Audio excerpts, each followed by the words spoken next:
Yeah, what a win last night, boys. Woo! I got 2 words for you. Jesus Price. Yeah, the Montreal Canadiens defeat the Calgary Flames thanks to a third period comeback. 3-2 puts their record to 10-6-3 on the season. That's good enough for third in the Atlantic, and Jesus! The Atlantic division is so tight right now. Everyone's getting wins. So that was a really big win for Montreal last night. Now, before we get into last night's game, got to earn the celebrations and got to talk about Montreal losing to the Edmonton Oilers on Tuesday night, thanks to a magnificent performance from Connor McDavid and Leon Draisaitl and the rest of the Edmonton Oilers. But mostly Connor McDavid and Leon Draisaitl. What a goddamn player Connor McDavid is. Now, Leon Draisaitl is great in his own right. He's a big guy, can skate great, get into scoring areas, and bury the puck. But Connor McDavid, the way he plays, it's not only his physical abilities, his fast skating, his ability to stop up quick, his quick hands. He's got to have the quickest hands in the NHL. But his specialty, what makes him so good, is how fast he reads the game and how smart he is. He anticipates plays. He's deceptive with his plays. There was on the first Draisaitl goal, it looked like David Schlemko had McDavid there from that angle. And I was like, oh man, Schlemko at least almost had him. It's Connor McDavid. What can you do? Then they show the other angle. And he's just so elusive. He got by Schlemko like it was nothing. Feeds it over to Draisaitl, and he buries it. It's just, he's so good. Oh, man. So overall, against the Oilers, Montreal's team defense was struggling. And the defense overall has been struggling the last few games. And I think a huge reason for that are the injuries, the recent injuries to Yoel Armia and Paul Byron. Paul Byron's week to week. Yoel Armia is out for probably another 6 to 7. But the team defense is lacking as a whole since those two left. And it's exposed Montreal's defenders. And I also think that the increased minutes because of Shea Weber's injury has really started to catch up on a lot of these defenders. And it's showing. They're allowing a ton of odd man rushes, a ton of high danger scoring chances in front of the net. And it's hard for goalies to make saves when it's constant like that. And it has been the last few games. Now, I do have to say, despite them being pretty bad recently, the defense, got to give credit to Jeff Petrie because he's playing a ton of minutes. He's putting up points, and he's not necessarily known for his defensive abilities. He's more of an offensive defenseman, a puck mover, but he's been playing 20 to 25 minutes a night. Got to give credit to him, as well as Noah Juleson, who's had a couple bad games, but he's also dealing with a nagging injury off and on. He's played great all season. A lot of them, most of them, all of them really deserve some serious credit. Outside of Carl Alzner, I'm just kidding.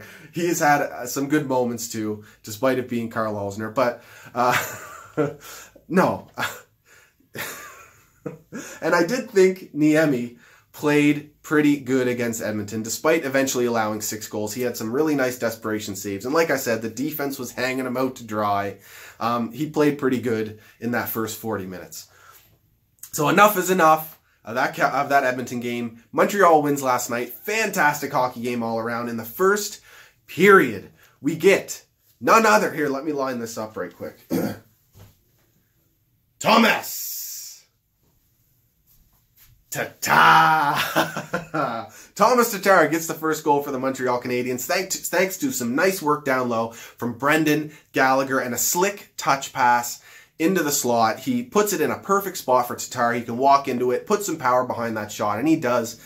And he buries it. He has been fantastic for the Habs. That is 16 points on the season now for him. Great season so far for Thomas Tatar. Then we go into the second period, and it is all Calgary. Fantastic period from Carey Price in net. Just beautiful goaltending. Very fun to watch. But in the second period, Tkachuk gets a goal on the power play for the Calgary Flames. And Jesus, they can move the puck on the power play. They had Montreal's penalty killers moving all over the place. They had Carey Price moving east-west in the net, and they eventually bury it thanks to Tkachuk. Price is moving over for the saves, and Tkachuk goes the opposite corner. Beautiful shot. Sniped it. That makes it 1-1.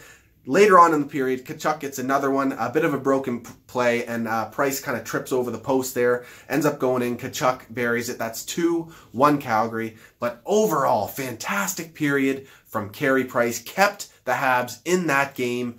Just so fun to watch him in the net. He stood on his head, and when Carey's standing on his head, it's not, stressful or, just crazy acrobatic saves. He makes saves look easy when he's at his best. Not many rebounds and just making saves all over the net. And when there are rebounds, he's directing them to his players so they can make the zone exit. And just fantastic game. He was playing the puck really well last night as well. So, great period. Then we go into the third, and Jonathan Drouin eventually gets a goal thanks to a nice pinch in from Noah Juleson. Gets in on the offense. Doesn't get a point on it, but great pinch in. Generates a turnover. Max Domi and Shaw crash the net, get a chance, and Drouin ends up burying it. That's another point for Domi and a 5-on-5 goal for Jonathan Drouin. Beautiful to see. He's had some ups and downs through the season, but overall, fantastic season so far from Jonathan Drouin. 15 points on the season. And like I said, Max Domi continues to put up points. 8-game point streak for Max Domi. 23 points. And all that stuff I said about Connor McDavid earlier in the Edmonton game, Max holds a lot of those same qualities. Not at the level of Connor McDavid. No one's on his level. But Max Domi reads the game. He's ahead of the plays. He puts not just tape-to-tape passes, but tape-to-space passes. He knows where his players are going to be. Just an absolute fantastic player. We might have a superstar on our hands. This guy is the real deal. And then Artturi Lehkonen ends up getting the game winner. Great season so far from Artturi Lehkonen. That's only his second goal, I believe, on the season, but he has 10 points. So that's 8 assists as well for Artturi Lehkonen. Nice shot, gets it 5-hole on Mike Smith, becomes the game winner for the Habs. Beautiful to see. Kotkaniemi picks up an assist on that one. So does Noah Juleson. Just great game. Back and forth in the first and the third, but the second was all Calgary. Price kept us in that game. Just absolutely fantastic to see him playing well again. He's been technically sound all season. I'm telling you, he looks really, really good in the net.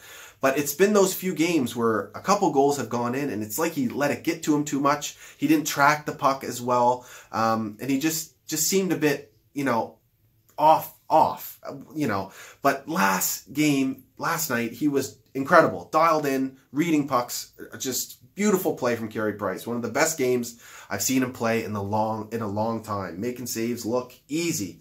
Juleson, a fantastic game. Schlemko, a fantastic game. But yeah, Weber coming back is seriously going to help this defense. And this power play definitely needs to improve. They were 0 for 2 again on the night. They were awful against Edmonton.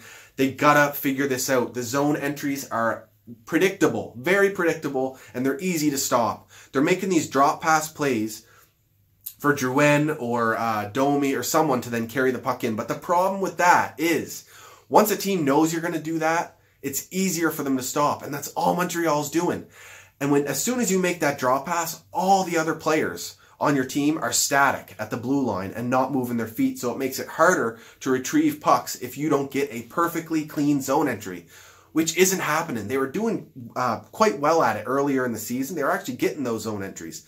But now teams know what they're doing. So they got to change it up. Some plays off the boards, some dump-ins, all, support each other as a group. A short pass on the blue line maybe as you approach, supporting each other. But they got to get their feet moving on those zone entries.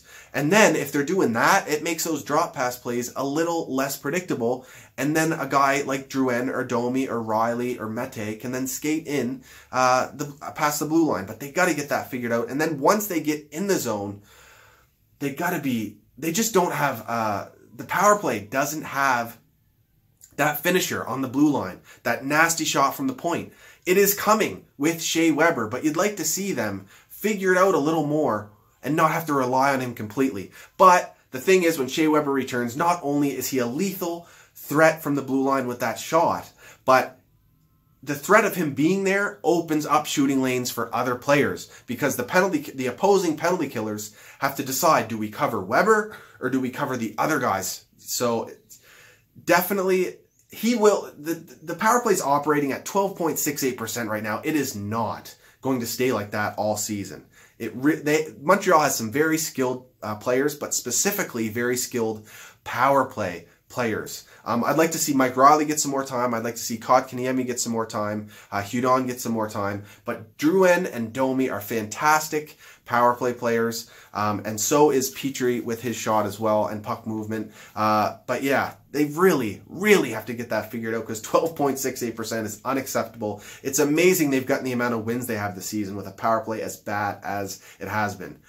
But that goes to show how well they've been 5-on-5 scoring. They are 8th in the league in goals for. 8th in the league, the Montreal Canadiens, and the majority of it is 5-on-5. I think they lead the league in 5-on-5 scoring. Problem is, they're 6th in the league in goals against. 63 and 63 happens to be tied. So, that is hurting. So, quick news on the Atlantic. Gotta fill you guys in because there's some huge news here. It's been a very tight division for the majority of this season. In the last 10 games, the Toronto Maple Leafs are 7-3. The Tampa Bay Lightning are 6-4. Boston is 6-4. Buffalo is 6-4. And the Habs are 5-5. We've been operating at a 500 rate these last 10 games. Florida's starting to get some wins. Luongo is back. But some injury news for the Boston Bruins. Chara, it's looking like he could be out for a while. That's quite unfortunate for them. He is a huge part of the defense despite being in his 40s. He's still a fantastic shutdown defender. He tweaked his knee. It did not look good. He could be out for a while. And it also recently happened that Andrei Vasilevsky for the Tampa Bay Lightning broke his foot, his left foot, and he could be out for quite a while. Fractures usually take 4 to 6 weeks, but for a goalie, could be a little longer. They're quite reliant on their feet and legs, their lower body, so that's not good for the Tampa Bay Lightning. They're not that deep in goaltending, so not good for them, but this is a huge opportunity. You never wish any injuries on anybody, but this is a huge opportunity for Montreal to get some wins and hopefully climb in the standings because these are two really good teams that just lost two very good players, unfortunately for them. So it's been great talking to you guys. It's storming here in Nova Scotia. Goddamn, first snow of the season. It's raining now. It's absolutely wet. The power's been off and on all day. Been fantastic to talk to you guys. Montreal has Vancouver on Saturday. Elias Pettersson's been playing incredible. Brock Besser has a beautiful shot. Bo Horvat is a very reliable two-way center. Their defense has been playing well. They started the season great, but they've been getting some losses recently, so they are going to be hungry for a win. Montreal seems to struggle against the Vancouver Canucks. This is an early game, 8 p.m., Hockey Night in Canada. I'll talk to you guys after that one at some point. Let me know what you thought of the last few Habs games and what you think about their chances against Vancouver are. Please get at me in the comments or on Twitter at ScotianCanadien, Instagram as well. Grow your Mo for Movember, men's health, prostate health, testicular health. Let's get real here, guys. Know how to check yourself. Do a quick Google search, figure it out, give yourself a check. If you don't find anything, breathe a sigh of relief. If you do, get checked out by a doctor. Also, loving all the Mo's for the Montreal Canadiens. Go on one of their Mo Space pages to donate if you feel necessary. Every bit helps. Cheers, guys. Go Habs, go! What a win! Woo!